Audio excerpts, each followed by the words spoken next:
All right, so it's been a while since I've done a seascape. It's a beautiful day in Malibu. Hoping that Ariah is gonna show up, fingers crossed. Thinking of making something of this scene right here. There are no waves coming through right now, but there are some waves breaking out right in this area. And I think I'm gonna try to stay fairly true to what I'm seeing. I'm painting on a 16 by 20 inch panel today. Doing my usual thing, just getting some generalized shapes in place, and then I will be more specific with those shapes. As I mentioned, I'm going to try to keep the colors feeling pretty natural today. A lot of times I will exaggerate the colors to create a feeling of light, but I'm going to see if I can keep the colors feeling both natural and still have that feeling of light. I finally took after you. I'm bringing a little thing of thinner when I come down.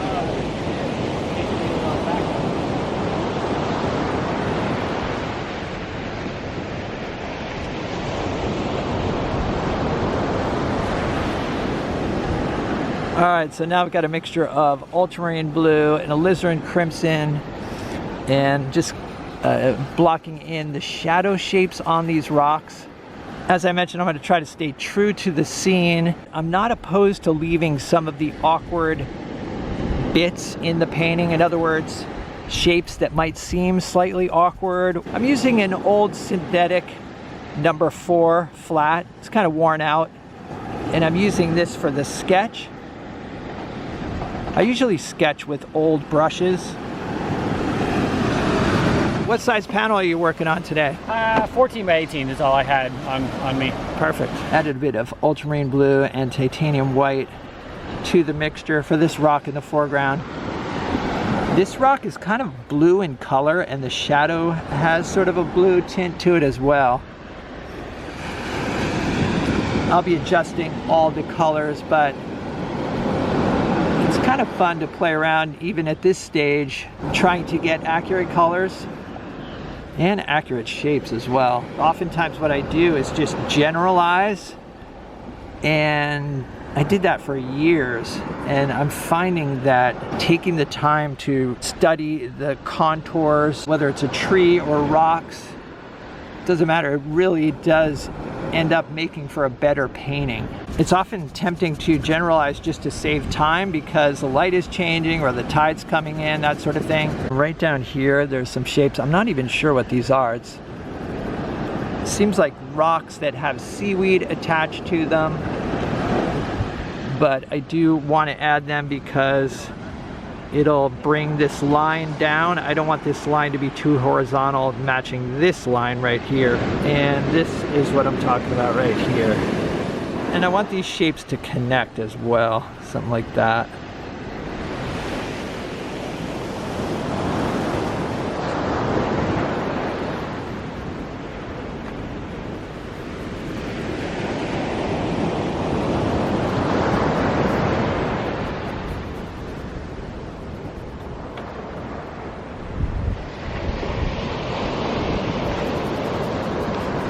All right, for the water, I've got a mixture of ultramarine blue, titanium white, and a bit of phthalo blue. I'm gonna leave some unpainted areas around these rocks for the white water. And then also for some waves in this area. I'm gonna have a wave cresting right here. There will be bits of white water around the rocks in here. And then like right there as well. There's also quite a bit of sparkle on the water today. I'm not sure if I'll be able to include that. I might try. I want this wave right here to come down on a slight angle. Maybe like this.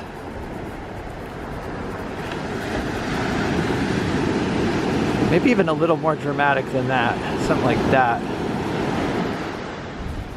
When doing seascapes, the whitewater pattern is crucial. Usually because it's the lightest light in the painting, so it draws a lot of attention. And so the whitewater shape is going to be very prominent. And so it's a key part of the composition. So I'm thinking of having this wave sort of peak up here, break right here, and then have a bit of whitewater here as well.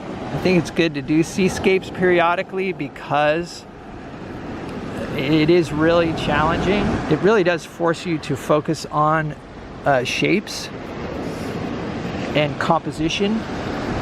Because everything's moving, you have a lot of freedom to change shapes or create abstract patterns that are appealing, but at the same time, it's a challenge. In some ways, it's easier to have something in front of you that you're just directly copying. All right, there's a rock reflection in the wet sand here that almost has a greenish tint to it. Something like that. All right, the wet sand is sort of a dullish purple color. It's just reflecting the sky. There's a lot of ultramarine in the sky today. And the shape of the wet sand as it meets the dry sand is kind of crucial as well. It's another important shape. We've got a rock right here. And I will probably be coming over these shapes with some whitewater. I think I'm gonna lower this rock a bit like this. Maybe like there, to have it break up this line. There are a couple rocks out here, and usually I would leave them out, but like I said, I'm gonna try to stay true to the scene. This rock here is casting sort of a bluish shadow, so I'm gonna include that. Some blue shadows over here as well. I kind of wiped out an area for the wave here, and I'm gonna add in some titanium white, and this titanium white has a little bit of purple in it from a previous mix. I do like some of the lighter bits that, you know, the transparent areas that I wiped out, so I might leave those. I feel like it could be helpful to get some of these light areas in here just to help judge values, because the whitewater is going to be the lightest light in the painting. I'm using a worn out natural bristle flat. And there's some whitewater right in here as well. And you're working fast today. I'm trying to keep it loose. I don't want to get too caught up before the blocking's finished. I like the mixtures of purple and blue you've got going on in here. Kind of this light area, I'm going to put a green wave across there. There is a nice green tone to them, or a green color to them, that'll be nice to add to the painting. Yeah, it's like a nice green that juxtaposes with the purples and the blues that are all around. All right, my sand mixture is transparent yellow oxide, titanium white, burnt sienna, and I think that's it. And this mix is a bit too light. I want to make sure that the sand is darker in value than the whitewater. So I may have to go a little bit darker with this mix, but it's a good starting point. All right, so I blocked in the shadows on these rocks in the foreground using my ultramarine mix. But in reality, most of the colors I'm seeing in the shadows have quite a bit of blue in them. Areas of blue, and then areas that are almost greenish in color. I want to keep my darks around a mid-tone, and then have some little areas within the rocks slightly darker than a mid-tone and slightly lighter, but I don't want them to be too dark. And the reason for that is I want to be able to see color, and I want there to be luminosity even in the shadow areas. The shadows on this rock are quite a bit darker, so I'm going to stay true to that. Oftentimes when a rock is further in the distance, I will lighten it up, and that goes for these rocks out here too. There are some really dark areas on these rocks. I'm going to paint them that way. I do want to maintain some transparency as well. And I'm seeing quite a bit of warmth in this shadow, so I've added a little bit of transparent yellow oxide. Some strong darks in here that are sort of purplish in color. So I want to add some of that color. And I think having a variety of warms and cools, and also a variety of values, but I still want this mass to be unified. I don't want to break up this shape. All right, for the light portion of the rocks, going with a warm gray mixture, paying attention to value here. The light portion of these rocks is much darker than the white water. Okay, it looks like Ariah's finished here. Nice chunky strokes as usual, and beautiful color combos in the water.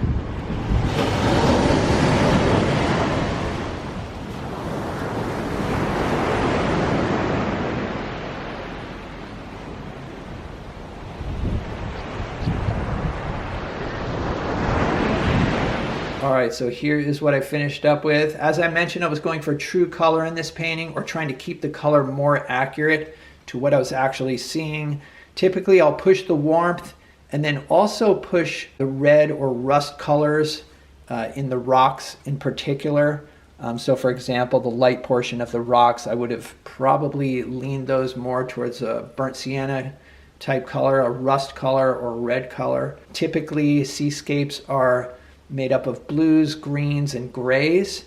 So it's kind of nice to get those bits of red or orange into the painting. There are little areas where the burnt sienna is showing through from the sketch, but typically, like I said, I like to add a lot more of that color. It was fun to try to create a feeling of light using the colors that I was actually seeing. And I do feel like the feeling of light in this painting is convincing. And like I said, it is actually a more true representation of the scene. All right, well, hope you guys enjoyed this video. I'll put a link to Ariah's Instagram down below. Also, if you'd like to see some extra videos and help support the channel, there's a Patreon link down below. It's the Patreon support that helps keep me making these videos, and it's much appreciated. Other than that, stay creative. I'll see you guys in the next video.